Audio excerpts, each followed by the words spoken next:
Que la paix, la miséricorde et les bénédictions d'Allah soient sur vous tous. Bismillah ar-Rahman ar-Rahim.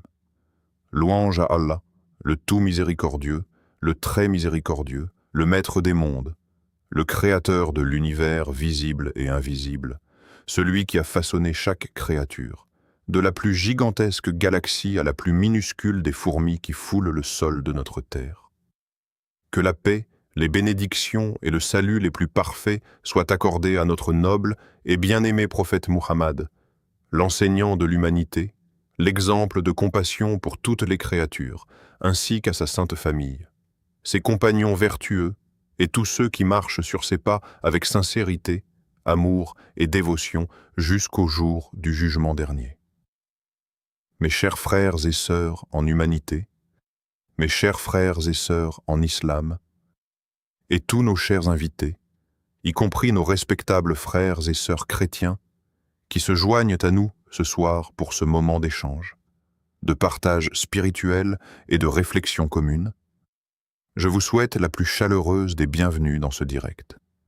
C'est un immense honneur, un privilège profond de pouvoir ouvrir mon cœur et de m'adresser à vous tous aujourd'hui, afin d'explorer ensemble une question surprenante au premier abord, mais incroyablement riche en enseignements spirituels, théologiques et moraux.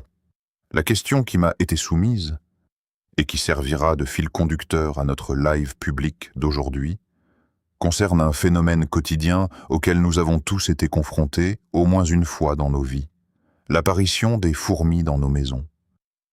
Quels sont les 3 grands signes ou enseignements spirituels que nous devons tirer lorsque ces petites créatures s'invitent chez nous?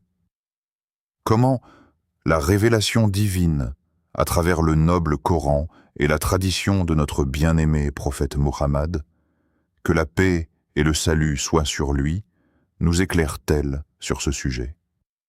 Comment pouvons-nous lier cela à notre foi, à notre comportement au quotidien, à notre relation avec le Créateur et à notre vivre ensemble avec toutes les composantes de la création? C'est ce que nous allons analyser en profondeur, avec beaucoup de respect, d'ouverture d'esprit et de bienveillance. Lorsque nous observons le monde qui nous entoure, nous réalisons que le Créateur n'a rien fait au hasard. Chaque élément de la nature, chaque insecte, chaque feuille qui tombe d'un arbre est un signe, une aya, qui nous invite à la méditation. Pour nos frères et sœurs chrétiens présents, cela résonne puissamment avec les textes bibliques, notamment dans le livre des Proverbes, où il est écrit « Va vers la fourmi, paresseux, considère ses voies et deviens sage. » Coucou. Cette convergence de sagesse entre nos traditions montre à quel point l'observation de la création est un pont universel qui nous rapproche les uns des autres et nous élève vers notre Créateur commun. Dans l'islam, la fourmi occupe une place tellement noble et singulière qu'une sourate entière du noble Coran porte son nom. La sourate An-Naml, les fourmis.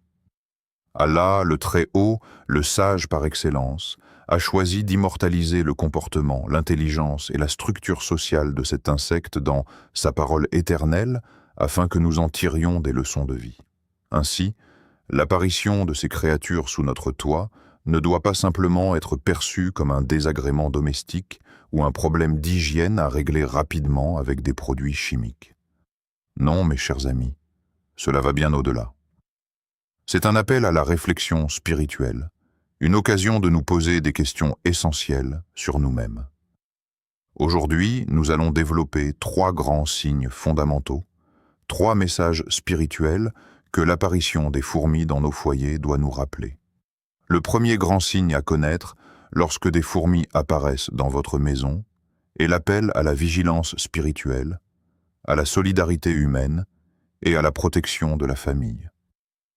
Pour comprendre ce signe, nous devons nous plonger directement dans le texte coranique, plus précisément au cœur du récit du prophète Sulaïman, que la paix soit sur lui, le roi et prophète Salomon, connu et respecté tant par les musulmans que par les chrétiens et les juifs. Allah nous décrit une scène d'une beauté et d'une profondeur extraordinaire dans la sourate An-Naml, verset 18, Quand ils arrivèrent à la vallée des fourmis, une fourmi dit « Ô fourmis, entrez dans vos demeures de peur que Sulaïman et ses armées ne vous écrasent sous leurs pieds sans s'en rendre compte. » Méditons un instant, mes chers frères et sœurs, sur la portée de ce verset extraordinaire. Voilà une petite créature, insignifiante aux yeux de beaucoup d'hommes, qui fait preuve d'une intelligence sociale, d'une prévoyance et d'une bienveillance sans limite envers sa communauté. Dès qu'elle perçoit un danger imminent, l'arrivée de l'armée de Sulaïman, elle ne s'enfuit pas seule pour sauver sa propre vie. Elle ne fait pas preuve d'égoïsme. Son premier réflexe est de lancer un cri d'alarme collectif, d'interpeller ses semblables pour les guider vers la sécurité de leur foyer.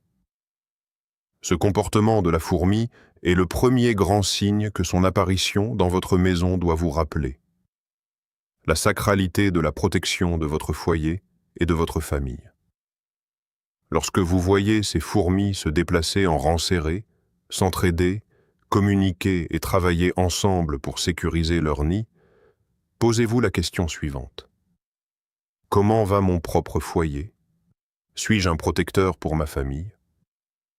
Est-ce que je veille à préserver la paix, la moralité, l'amour et la sécurité spirituelle au sein de ma maison, tout comme cette fourmi a veillé sur ses sœurs?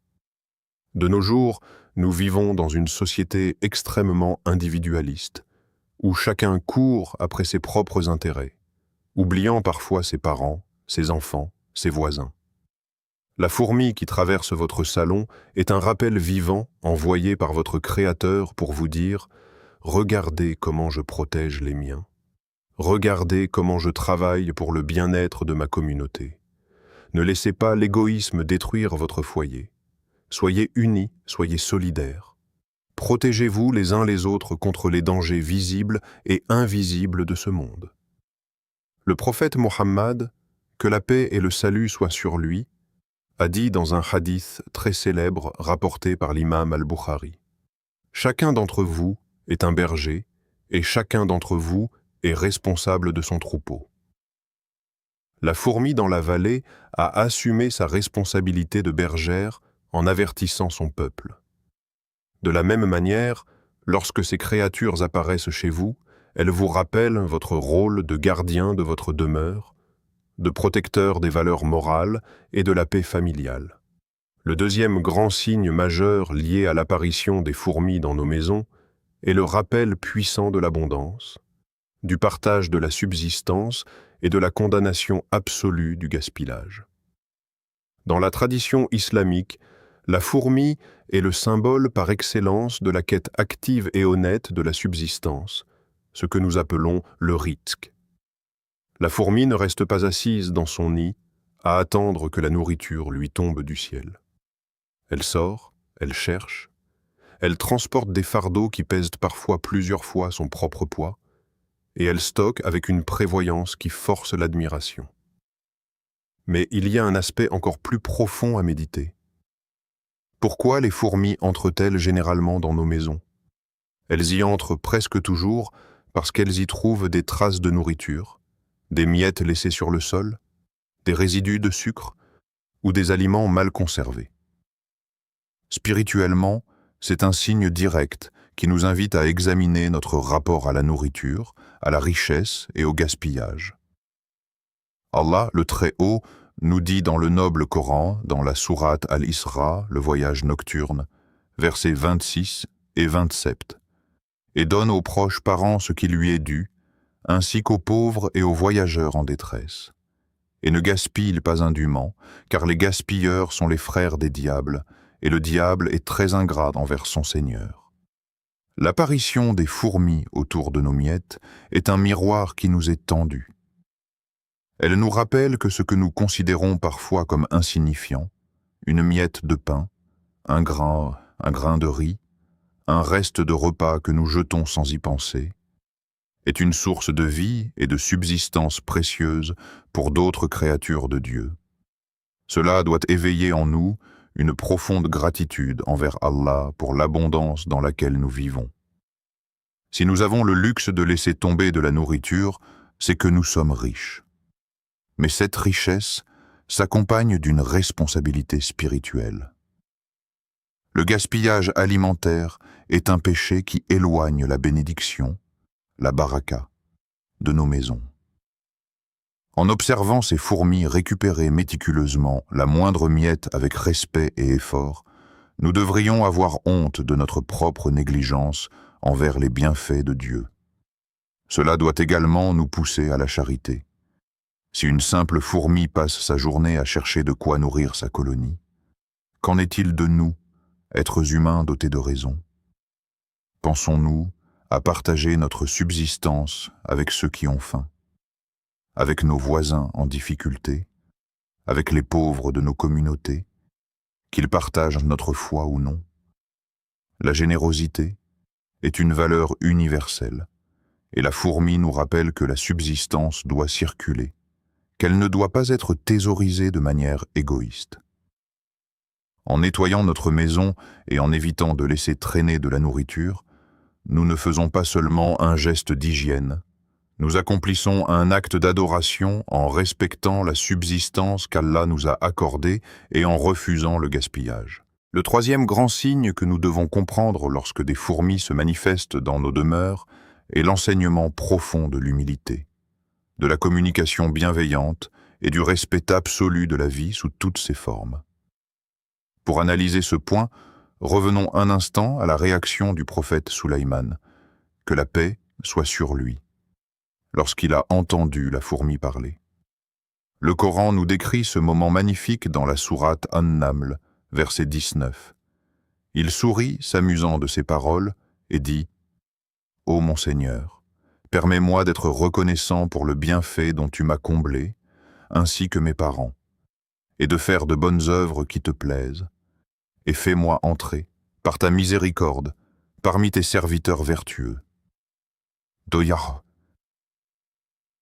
Regardez la grandeur d'âme de ce puissant roi prophète. Malgré toute sa puissance, malgré son armée gigantesque composée d'hommes, de djinns et d'oiseaux, Sulaïman n'a pas réagi avec arrogance en entendant cette petite fourmi. Il n'a pas dit « Qui est cette insignifiante créature pour parler de moi et de mes armées ?» Au contraire, il a souri avec tendresse, avec respect. Il a immédiatement reconnu la grandeur de Dieu à travers la sagesse de cet insecte, et cela l'a poussé à une profonde prière d'humilité et de gratitude. L'apparition des fourmis dans votre maison est un test d'humilité pour vous. Comment réagissez-vous face aux plus faibles que vous? Comment traitez-vous les créatures qui n'ont pas la force de se défendre? L'islam nous enseigne de manière très stricte le respect de la vie animale et interdit la cruauté gratuite. Notre bien-aimé prophète Muhammad, que la paix et le salut soient sur lui, nous a fermement mis en garde contre l'extermination injustifiée des êtres vivants. Dans un hadith authentique rapporté par l'imam al-Bukhari et l'imam Muslim, le prophète, que la paix et le salut d'Allah soient sur lui, a raconté « Une fourmi ayant piqué l'un des prophètes d'autrefois, celui-ci ordonna de brûler toute la colonie de fourmis.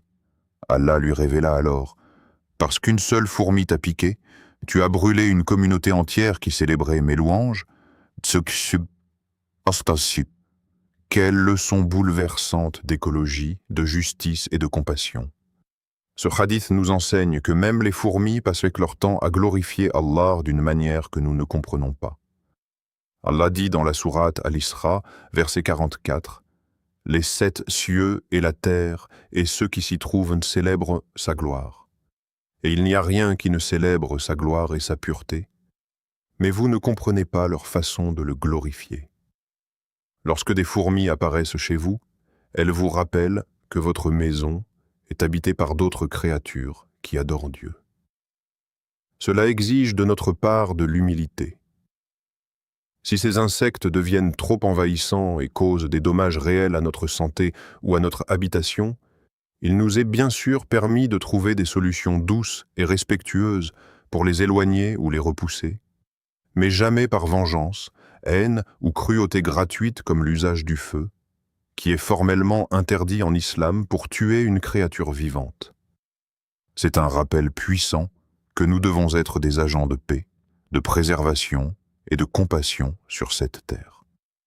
Mes chers frères et sœurs, avant de poursuivre le développement approfondi de ces thèmes inspirants et d'analyser comment ces enseignements s'appliquent concrètement à notre vie de tous les jours pour fortifier notre foi et purifier nos cœurs, je tiens à m'adresser directement à vous tous qui suivez ce live enrichissant avec tant de ferveur et de concentration. Si vous trouvez que ces rappels spirituels tirés du noble Coran et de la Sunna du prophète Mohammed, que la paix et le salut d'Allah soient sur lui, apportent une lumière dans votre vie, s'ils apaisent vos cœurs et élargissent votre compréhension de notre magnifique religion, je vous invite chaleureusement à poser un geste simple mais ô combien significatif pour soutenir cette noble cause d'enseignement islamique. Prenez une seconde pour vous abonner à notre chaîne, pour aimer ce direct afin d'augmenter sa visibilité, pour le partager activement autour de vous avec vos familles, vos amis, vos collègues de travail et vos voisins, afin que cette parole de paix et de sagesse atteigne le plus grand nombre de cœurs possible à travers le monde. Et je vous demande à chacun d'entre vous, dans un élan d'unité, de foi et de reconnaissance envers le Créateur de l'univers, d'écrire maintenant dans l'espace des commentaires la formule sacrée « Allah Akbar ». Dieu est le plus grand. Que ces mots résonnent dans l'univers numérique comme un témoignage de notre amour commun pour le Tout-Puissant. Qu'Allah vous bénisse abondamment, qu'il récompense chacun de vos partages, chacun de vos abonnements et chacune de vos intentions pures par des bénédictions infinies dans cette vie et dans l'au-delà. Continuons à présent notre exploration spirituelle de cette magnifique thématique.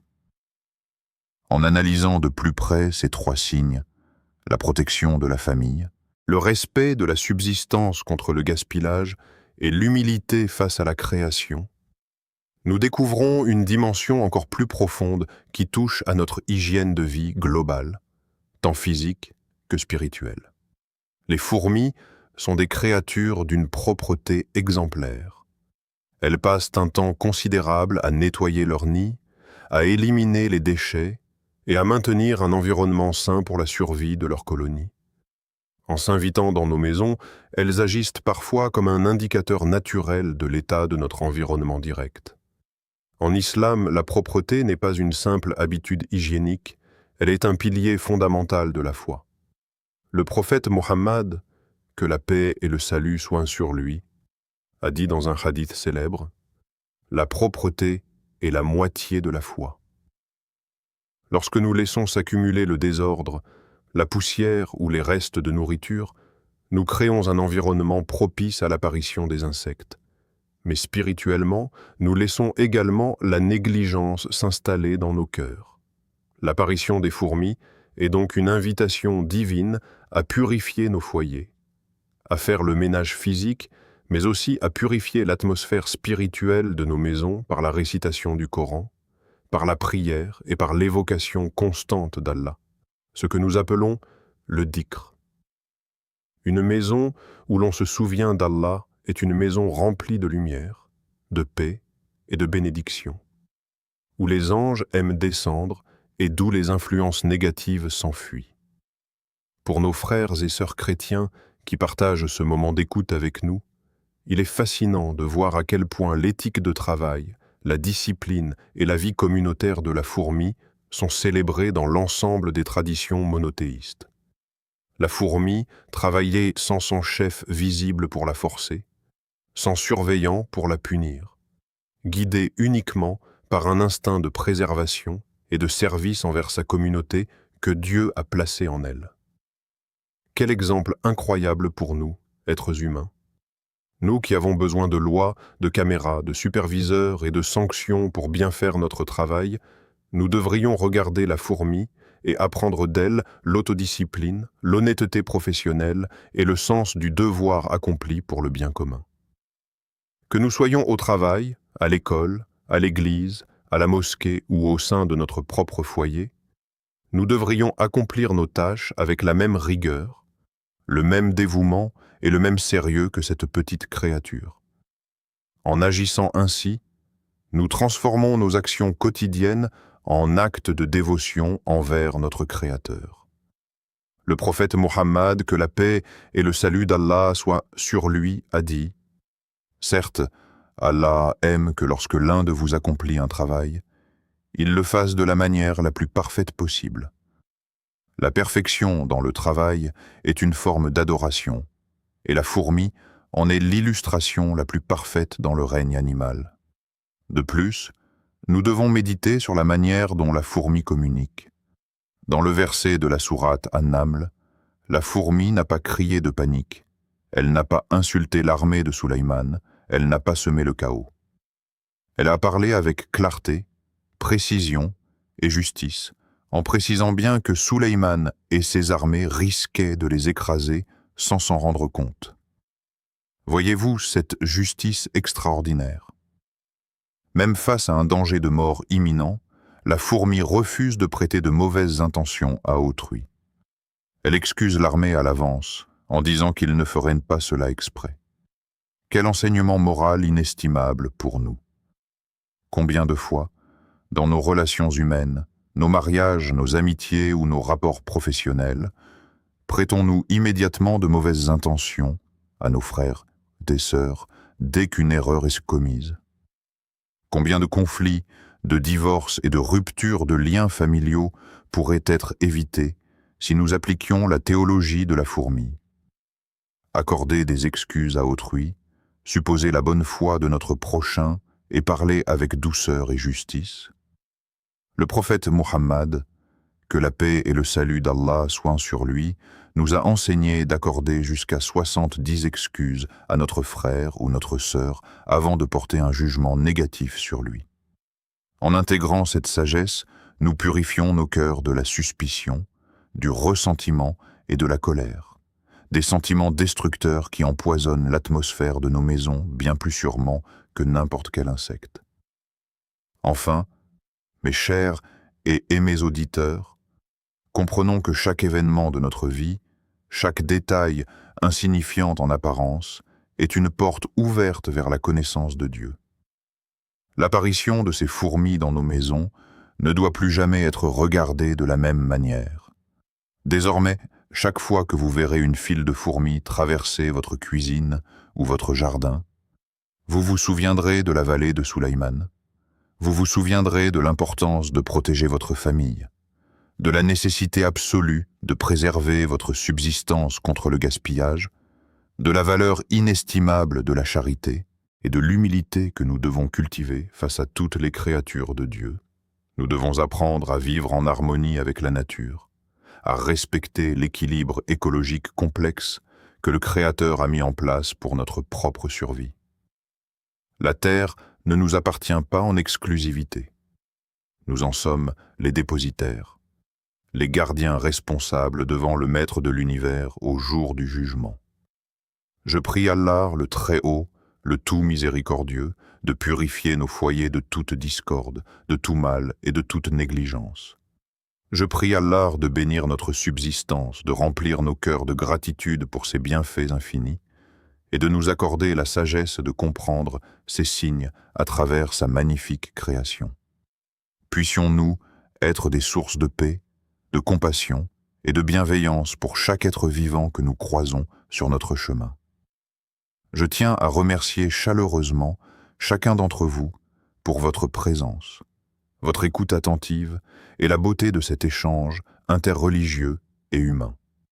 Que ce live soit une source d'élévation spirituelle pour nous tous. Que la paix, la miséricorde et les bénédictions d'Allah soient sur vous tous.